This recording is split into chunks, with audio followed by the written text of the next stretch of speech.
Welcome to Legal Innovation Spotlight, the podcast that brings you the latest advancements in legal tech and knowledge management. I'm Ted Theodoropoulos, and I connect with the industry's brightest minds to provide you with valuable insights and actionable takeaways.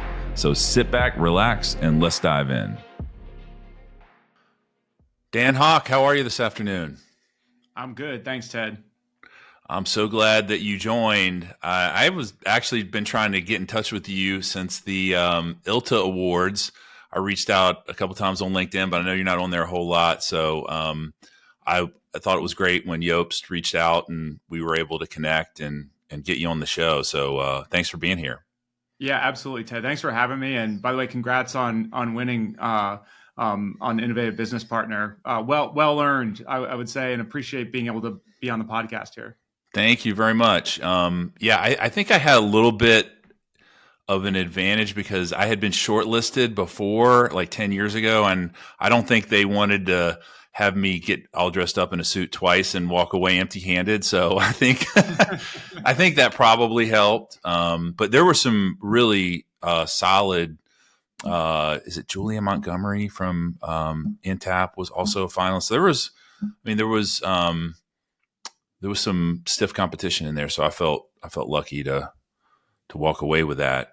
But enough about me. Let's just do a quick introduction with you. So I know you used to be a practicing attorney at what used to be Bryan Cave, is now BCLP, and then you were CEO of Thread KM, which back in my predecessor company days when we were known as AcroWire, people told me that you and I should have connected, but we never got around to it. And now you're the chief product officer at NetDocs. Is that right? That's right. Yeah. So I definitely, didn't expect to necessarily be here today when I think about when I started and entered the profession after law school as a litigator, primarily doing complex commercial litigation, antitrust litigation, working with a number of different kind of like multi-district matters. A lot of times, we would have, multiple firms working together. So engaged with a lot of document management along the way. And kind of just interestingly found that I really enjoyed kind of the tech side of the tech enablement side of the legal practice, right? Like how can you take some of the technology and apply it in interesting ways to the practice of law to, in some ways just create not only better outcomes for clients, but, more enjoyable working practices, more efficient working practices, so that, it becomes, you take away some of the things that people don't like and maybe be able to focus on the things that people really do. And like I said, ultimately the delivery for the client, which is why, what the lawyers really want. Right. So. Yeah. Well, you're not on LinkedIn a lot, so you probably didn't see my meme. Speaking of what lawyers don't want, during the summer games, there was a high jumper who, I guess he bailed at the last second and he jumped under the bar, he didn't have his steps in line or any. And I was like, this reminds me of lawyers profiling documents in their DMS. That's one thing that they clearly don't like to do, at least from my experience. Has that been your experience as well? Yeah, I think one of the things, it's interesting because, obviously the document management system is that system of record, right, for the law firm. And it holds all of their kind of knowledge and their client experience and their, kind of prior files that is a really incredibly valuable treasure trove. And you can certainly get a lot out of the full text search, right? And you can get a lot out of some of the metadata search where you say, hey, there was a partner or a lawyer who worked with on this matter and it was about this issue. And I always loved that, even when I was practicing, the idea that I could reach into the DMS and be able to pull out something from a lawyer that maybe I never met or worked with, but I learned something from them and was able to incorporate it into, kind of the work I'm doing in that moment. And so that's why, that there is so much, kind of value there. And the question is, how can you really, expand upon it? And that's what we're really focused on at NetDocuments is, how can we enrich that But going to your point about the profile card, I think that's been one of the battles, is how do you make it so that you can profile it with really valuable data that can then be used to inform that next person's search, right? That associate down the line who might be wanting to have a more narrowed search, but it does require time in the moment from the lawyer to say, I'm going to add that metadata. And so what we've kind of seen is a few different things. One, we've seen kind of a lot of law firms start to reduce that profile card, right? So that there's just less stuff for people to fill out. And that's totally in response to, that desire to make it easier, right? We're not going to put a big burden on the lawyer to, complete a bunch of metadata. And I think that's, then making that searchability aspect a little bit harder. And then on the flip side, we have seen and worked with some firms who have been able to leverage some technology we developed at NetDocuments called dynamic metadata, which allows you to kind of make a selection in the profile. And then once you do it, it exposes all sorts of different other options or other kind of profile fields. And so where we've seen real success with that to date has been in corporate legal departments who oftentimes want to be tracking really detailed information about kind of contracts and so forth. And they have folks who are, data entry folks who will do that, right? And they will put in that information, super valuable for the organization.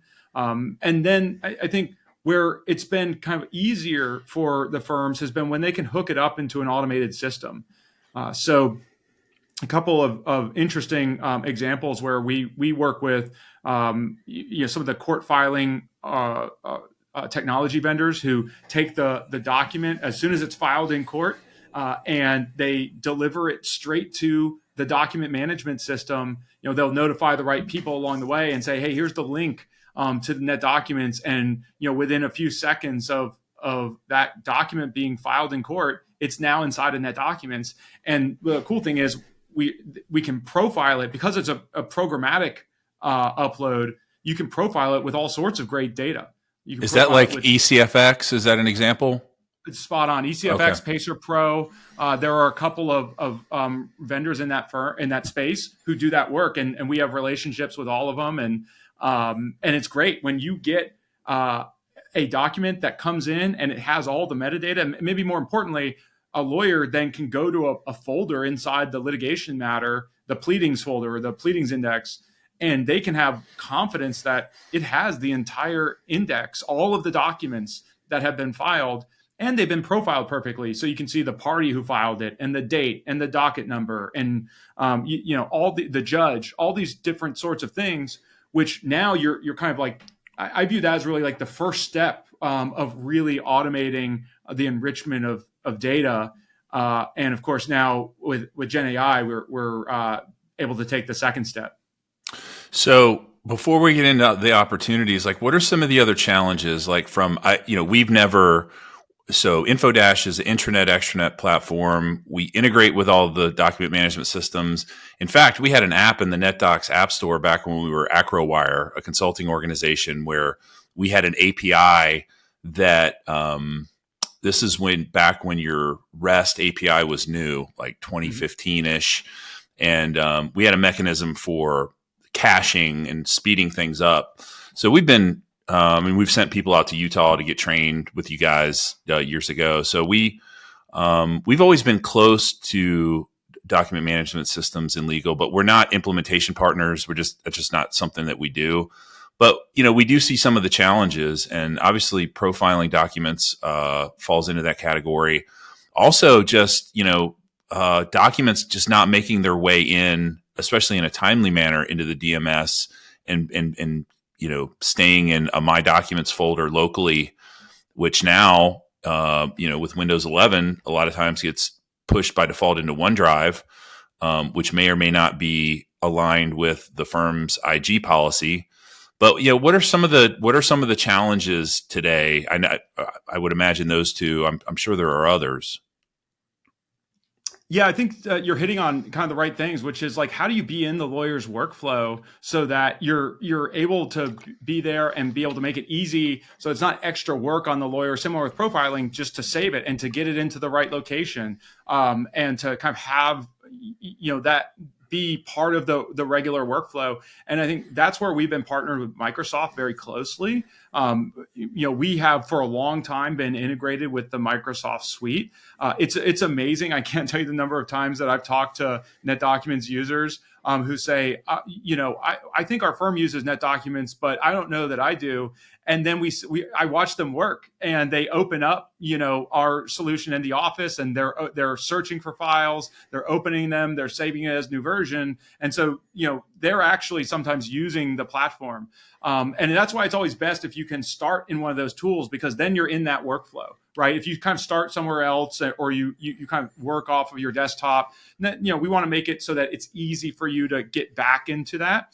I think one of the things that we've done recently has been working with Microsoft on some of the new co-authoring capability. I think that's something we've seen a tremendous desire to do, and where sometimes you can see people wanting to work outside of the document management system because they want to co-author. And so, we're introducing co-authoring capabilities, and in fact, it's using the same technology as SharePoint. We're actually working with Microsoft on that, so that you can get that same experience that you would expect with a SharePoint or OneDrive, but it's inside of your document management system, leveraging that same platform that you're using for all of your other documents outside of a co-authoring experience. So I think it's those types of things of making sure that you're meeting that user where they want to be and how they want to be working, and kind of knowing when that you can add value, and also making sure that you're not getting in the way. Those are things that our user experience team spends a significant amount of time with our customers in research and analysis, understanding where we can add the most value. And oftentimes what we find is it is different from the way that you or I might work outside of a law firm context, right? The way that we might work, we don't have the same kind of security concerns in many cases, and the same kind of collaboration desires that a firm might have. Yeah, and I know AI.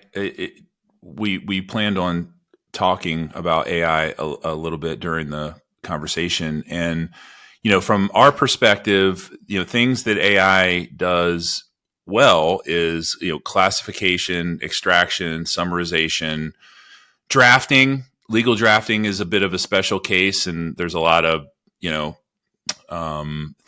considerations on the drafting side. But how is NetDocs and I would imagine other DMS vendors leveraging AI to automatically classify and extract metadata from documents?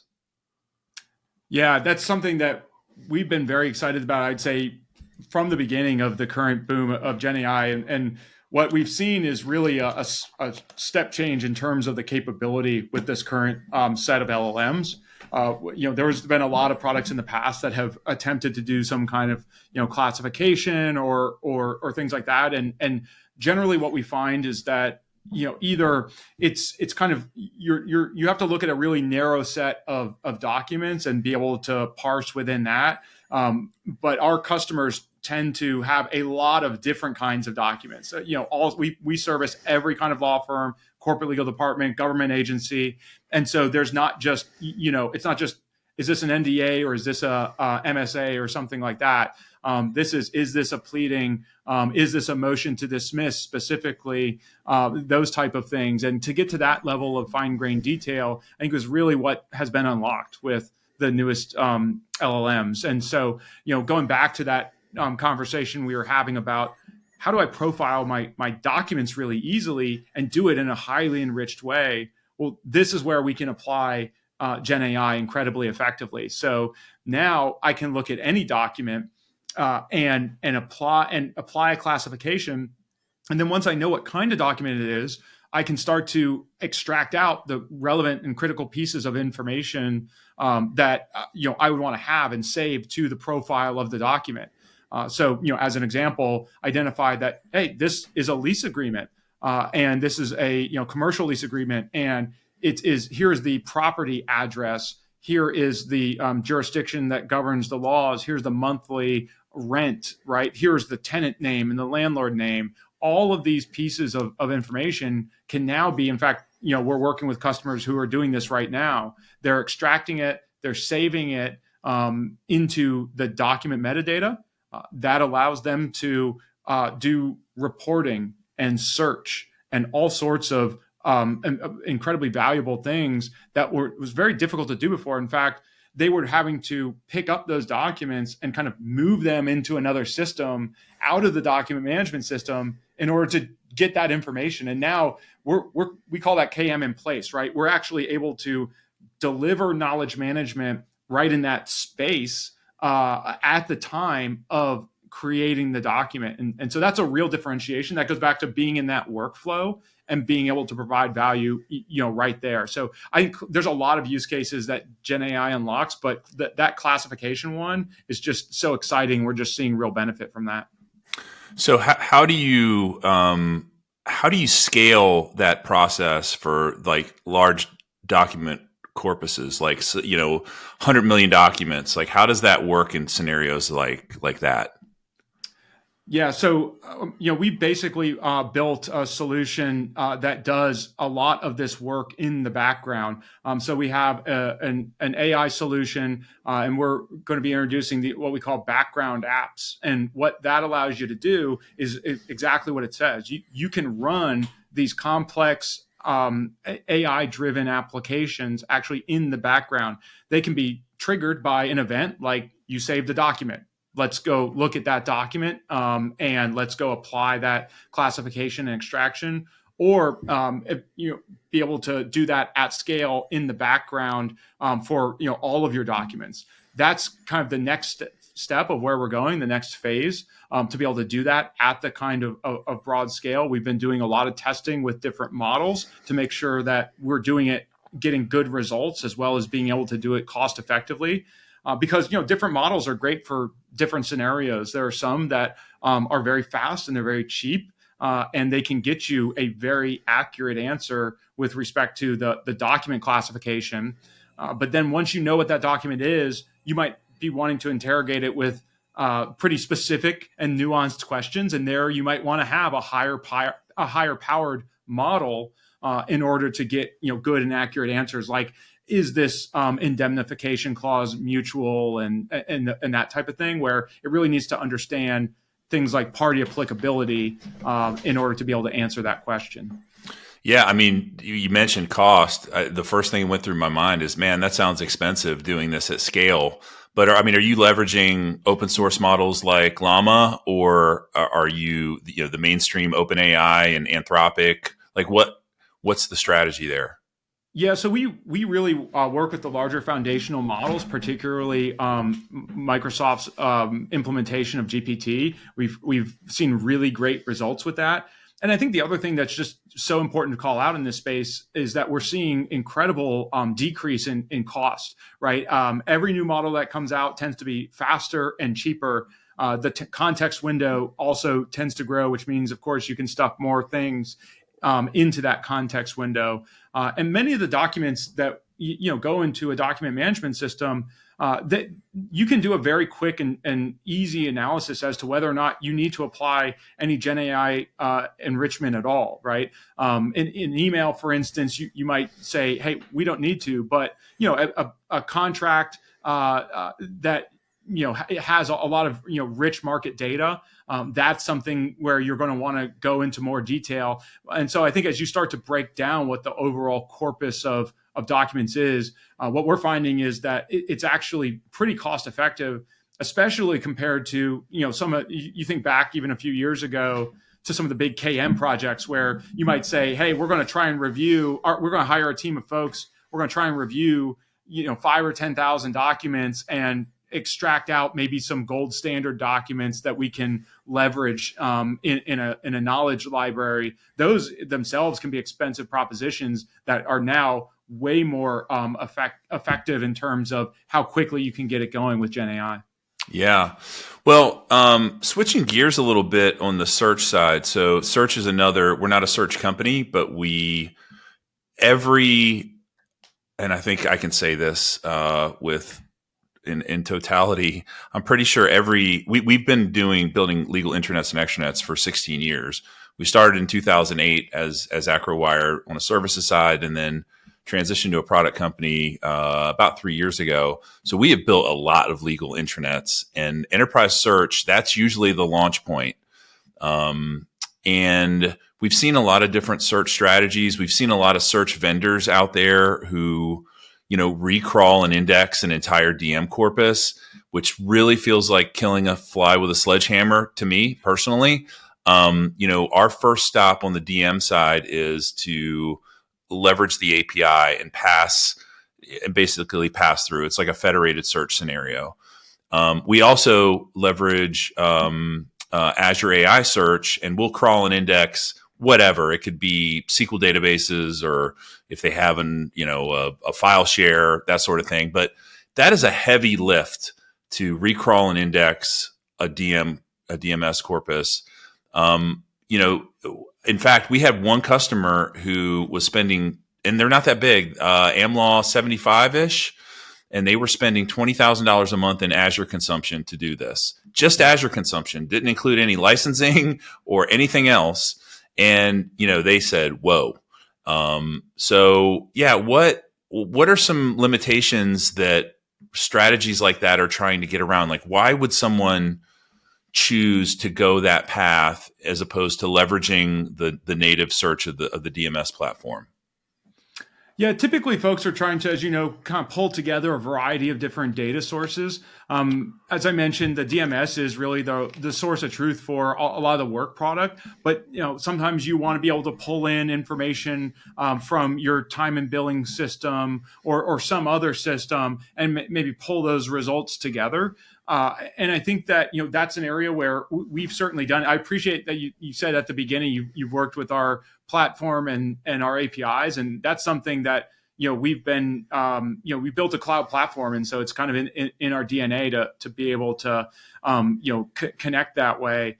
But I think that as we kind of proceed, we're entering a much more interesting space with this kind of agentic future where essentially it's not going to be as much about, hey, can I pull all these different data sources together into one place and try to reason over all of it. It's much more going to be the case. And what we're doing at NetDocuments is actually building out that agentic framework that can operate not only over NetDocuments, but also then is that touch point for other systems to be able to interact. And be able to ask questions and get information. So, when a query comes in, our assistant can actually pick it up, translate it into a meaningful request inside NetDocuments, and then surface the right results to users. And as other companies then start to build out their own agents, that's what we see as a much more kind of like future-looking world where these agents are able to kind of hash out some of their own, some of the users' questions and figure out where the right places to go are for different pieces of information, and then kind of bring it back all together. And so that's why we're getting ahead of that with our own assistant that we just announced at ILTA the last couple months, and so we're pretty excited about that. Interesting. Yeah, we're doing something similar. So our special sauce.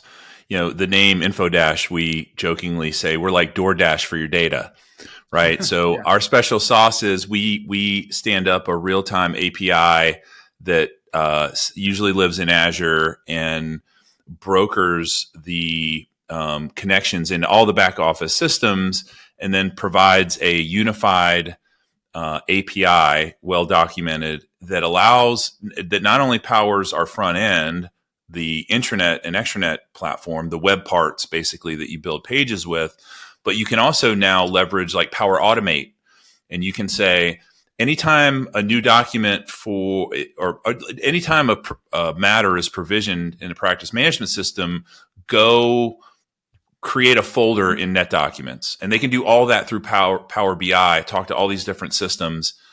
And candidly, a lot of our clients haven't quite got there yet. Like it's the power is there. They can do it today, like out of the box. We don't charge anything extra for it today. We may down the road because it's very valuable. But what we're seeing is that they haven't gotten there yet, even though the capability's been there for 3 years. You can also build custom apps. You could build power apps, and so we agree with you on the agentic potential.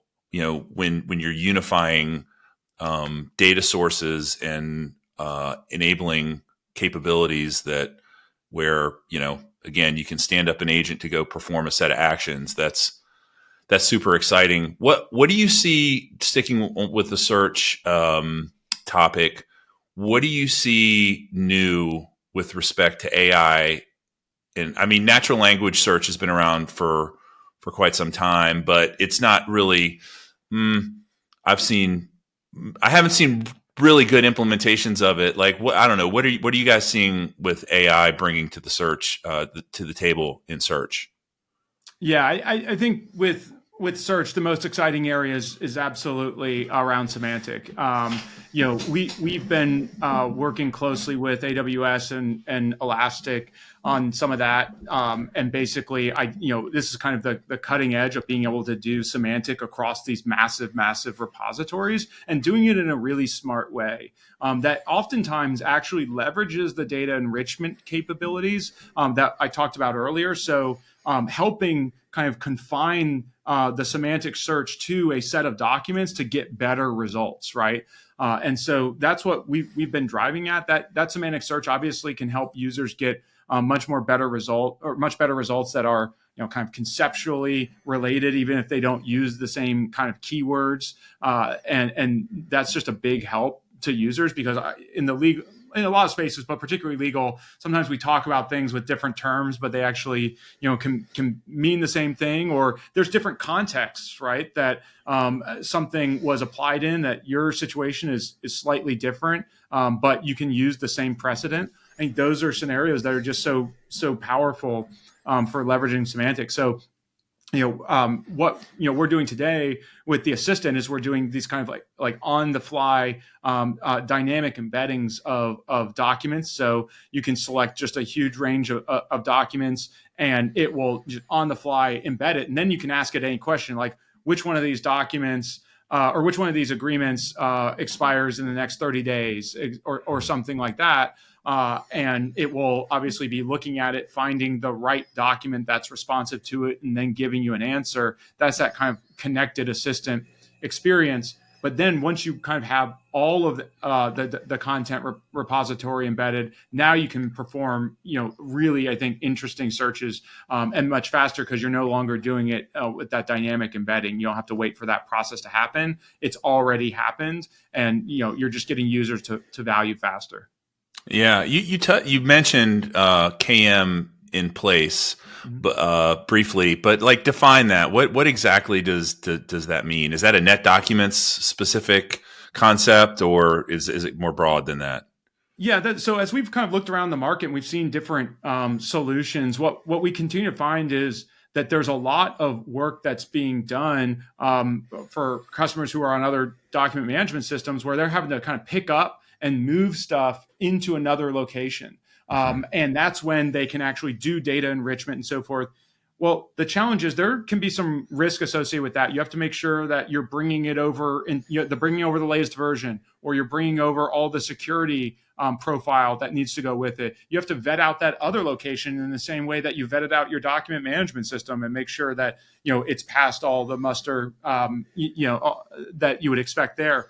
And then you might want to bring that information back into another system, maybe your document management system. And so, that oftentimes we see that being done for knowledge management purposes, but we think the opportunity is to do KM right there in the document management system. And so whether it's doing that kind of like mass classification and enrichment, or really just at that time of, I just created this contract, I just created this motion or whatever, and let's go ahead and help the user by profiling it immediately. That will not only help that user, but that will help all of the other users who might be wanting to search for that. And there's no need to kind of pick it up and move it somewhere else. It's going to happen right there inside of NetDocuments. Interesting. Yeah. So firms build knowledge banks in SharePoint and our product frequently. So they manually curate, usually by practice area. They'll have a practice area specific KM resource who is responsible for managing the base documents for that area of law. And that usually lives in SharePoint. It could easily live in the document management system. I think, you don't have the same, these are redacted, sterilized documents. So there's no client info in there. Generally speaking, law firms don't put a lot of interesting stuff in SharePoint today. There are people out there who really, really want to make SharePoint a document management system. I'm not a believer in that concept, even though it would benefit us greatly because we are kind of the digital front porch for a law firm. So if the DMS was in SharePoint, it would be great for us because it would be right there. But, there are challenges. A lot of people look at it through the technical lens, like, well, SharePoint can do all the things. You can make it do most of the things that a legal DMS can. And that is mostly true. But I don't know. The biggest gap in my mind is support. So I used to work for Microsoft support. I was on the SQL team in the late 90s, early 2000s. I know how support works there. And law firms aren't big customers. There's not one law firm that meets the revenue criteria for the Fortune 500. K&E kind of comes close, but they're still outside of it. So, if the DMS goes down, things stop at a law firm. And lawyers can't get their client's work product. That's a really big problem. And the support model at Microsoft was not designed for that level, that SLA. So that's the biggest challenge in my mind. I don't know. What about you? How do you see that? Yeah, those gaps. It's interesting. It's what we've seen, and what we really deliver is probably, I would say, over 20 years of kind of knowledge and experience that is really baked into the product. And we have kind of a whole list of things that we think are fairly differentiated. But many times people don't run into that until they actually try to use a different system, and then they say, how do I do this, or how do I do that? And suddenly now you're having to build out custom components, or you're hiring folks to do custom work for you, or you're changing your workflows. Can you make it work with this integrated vendor and so forth? It's amazing how quickly firms can run into challenges with kind of not using a solution like NetDocuments. But our goal was really to be aligned with that legal workflow. We are always thinking about what's the way that the lawyer wants to work. How can we improve it? That goes back to our profiling conversation. We're now able to improve that with some of our Gen AI work, but also to things like how does a lawyer want to co-author? Because it's probably not going to be the same as they might want to do it in SharePoint. The whole check-in, check-out process and version control. These are things that we've worked closely with law firms, and in fact have now become kind of the de facto way of working for a lot of legal professionals. And so that's what they're looking for in a solution, in addition to all of the security and reliability and those kinds of things that are of utmost importance to us. Yeah, I have a bet with Joe Davis. He was on the podcast last year, and he's bullish on SharePoint as an AmLaw DMS, and I'm not. And so if there's one AmLaw firm who's using SharePoint as their primary DMS, ILTA next year, I have to buy him a steak dinner. I think my money's safe. I think he's going to be buying it. I'm going to take a picture and I'm going to post it on LinkedIn, and I'm going to tag him. Because I just don't. It's something that law firms have wanted to do for so long, and if you really get back the default architecture, it may still be. You can't tell now that SharePoint Online, it's it's a black box. You don't know what Microsoft is doing behind the scenes, but SharePoint used to, by default, store documents in a relational database as a blob, as a binary long object. That's not a scalable solution.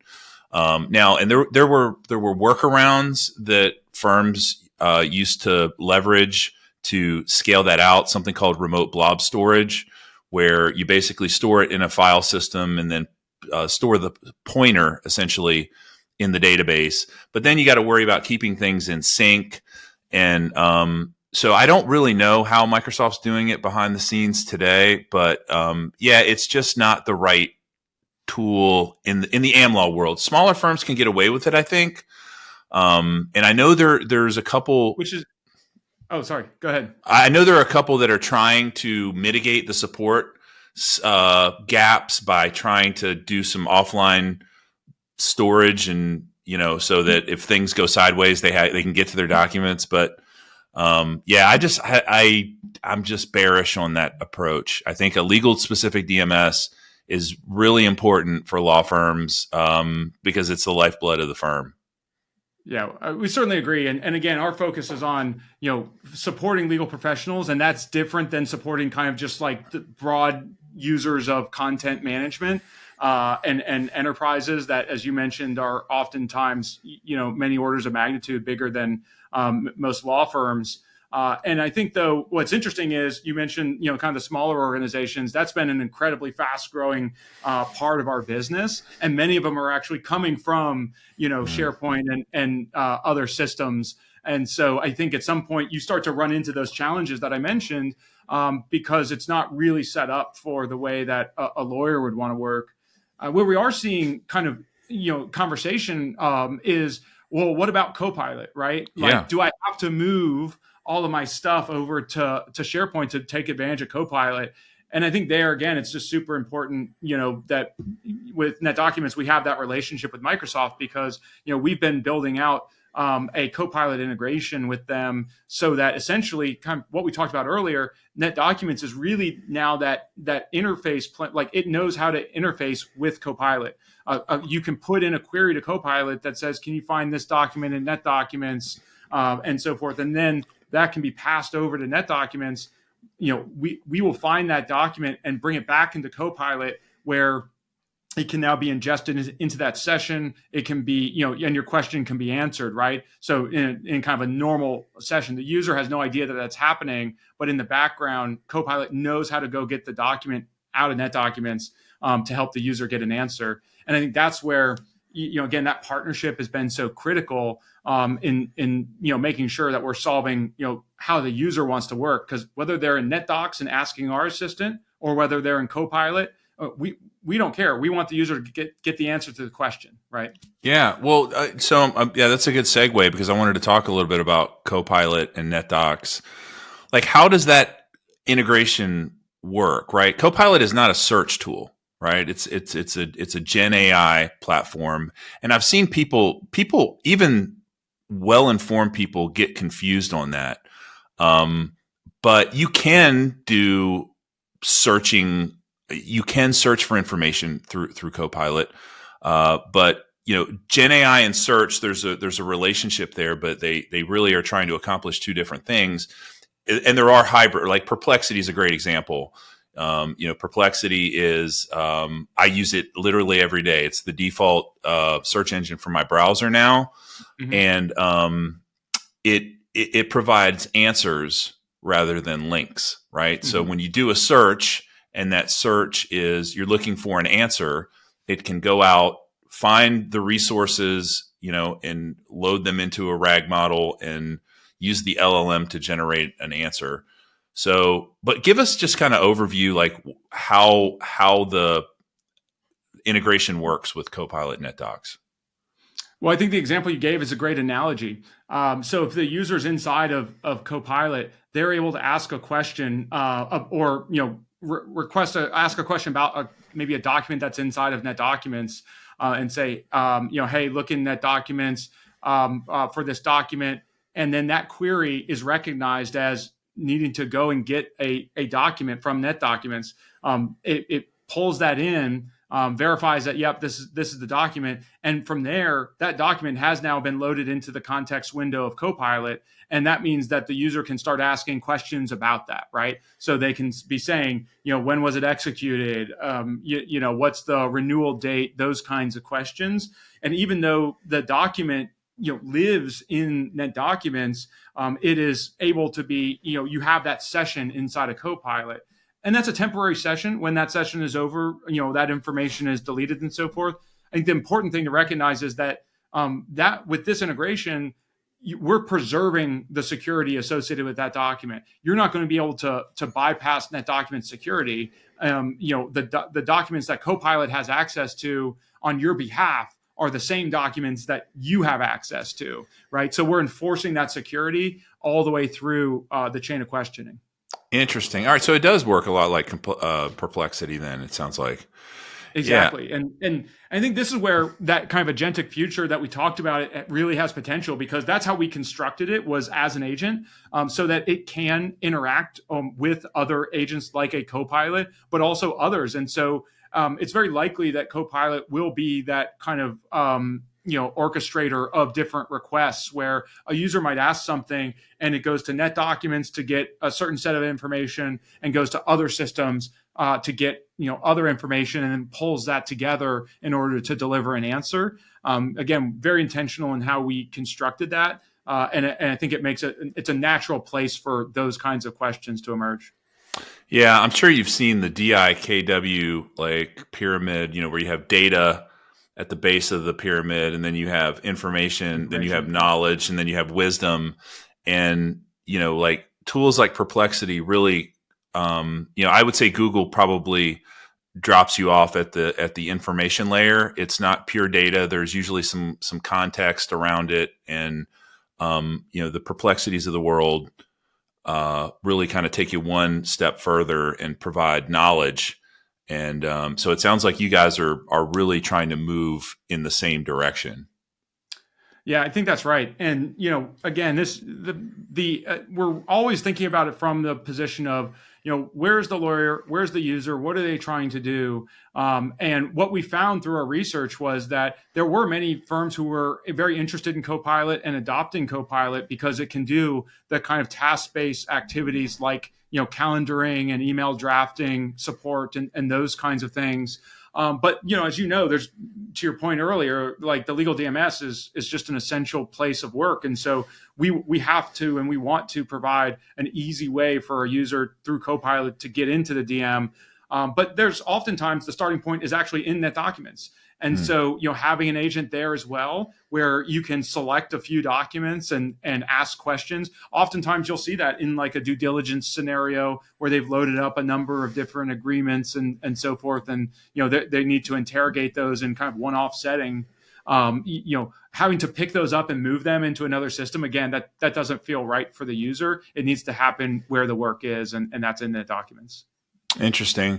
Yeah. What about ND Max? So, I've heard about it. I don't know a lot. I know there are components like Pattern Builder and ND Max Assist, but like, if you wouldn't mind, just kind of an overview of that and how it fits into your bigger AI strategy.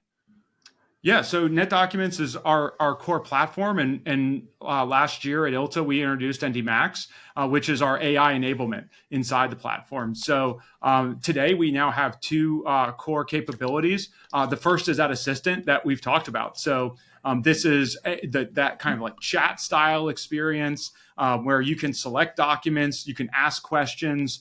You can really engage in very simple and kind of one-off ways where, many times you just want to be able to, get quick answers. And it's the kind of thing that you might email an associate or an assistant about, be like, hey, what's going on in here? Now you're able to do it, straight from the assistant.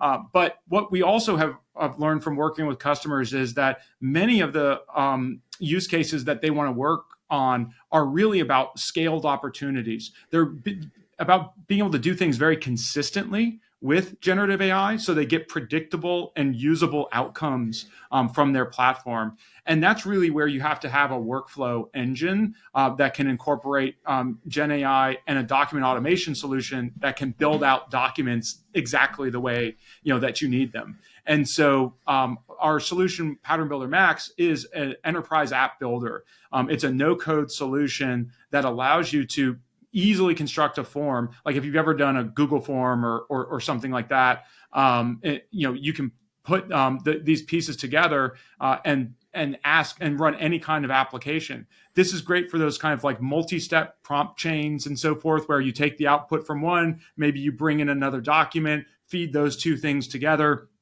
and you're getting kind of unique outputs. But what's great about it is, so just to kind of give you an example, we do a lot of work with, playbooks, for example, where a firm will say, hey, we've got a playbook, and we want to be able to run this playbook against these type of contracts, right? And that you don't want to do that in a kind of a one-off chat setting where you kind of say, oh, here's all my list of policies, and now look at these policies, and now look at this document, and now make these changes and do it in this specific way, and follow these rules and everything. You can do that once or twice, but trying to do that at scale is a real challenge. And so our app builder lets you turn that into an app and turn it into the touch of a button, so that a lawyer is able to run that playbook and get exactly precise outcomes. And the great part is that the firm can test it, they can validate it, and then they can roll it out to their users and have confidence that, this is something that the user can't kind of, go off the rails, if you will. Those prompts are already running in the background. They're what the firm wants to run. And that lets you run at scale too. So you think about those background apps that I talked about earlier, being able to just say, when I drop a contract into this folder, I want it to run that playbook app immediately. And give me the outcome and email it to me with a link to the playbook results. I mean, those are the kinds of things that our customers are able to do inside of ND Max. So lots of apps. We have over, I think, 3,600 apps that our customers have built. Wow. They're running thousands of times a day. We've won some really nice awards from the industry for our solution. And so it's been an incredible application for our customers. Very cool. Yeah. So I know we're running out of time here, but just real quick, like what's on the horizon? Like, it sounds like you have some really interesting capabilities that are, you're exposing through the platform. Anything you can share about what's in the near or medium term?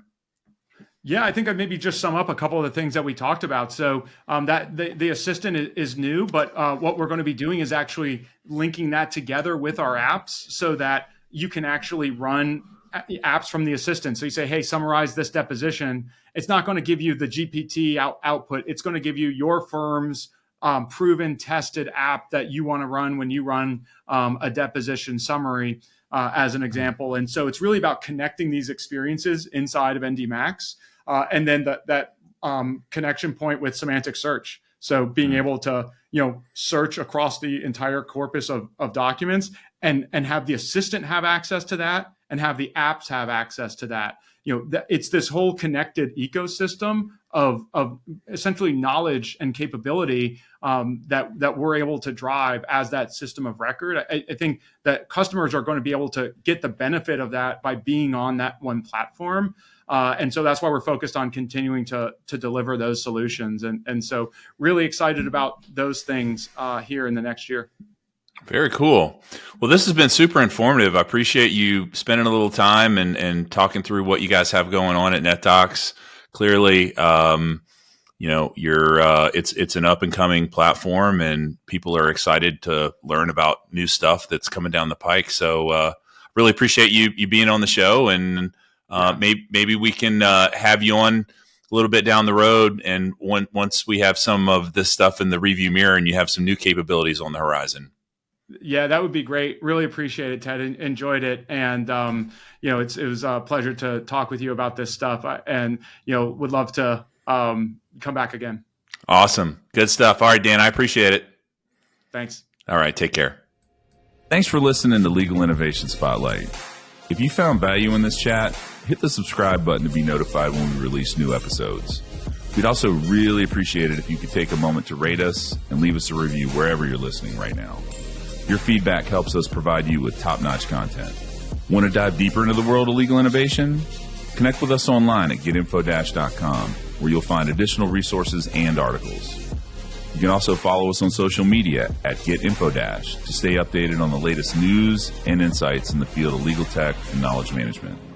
Once again, thank you for joining us today on Legal Innovation Spotlight, a fireside chat series hosted by InfoDash.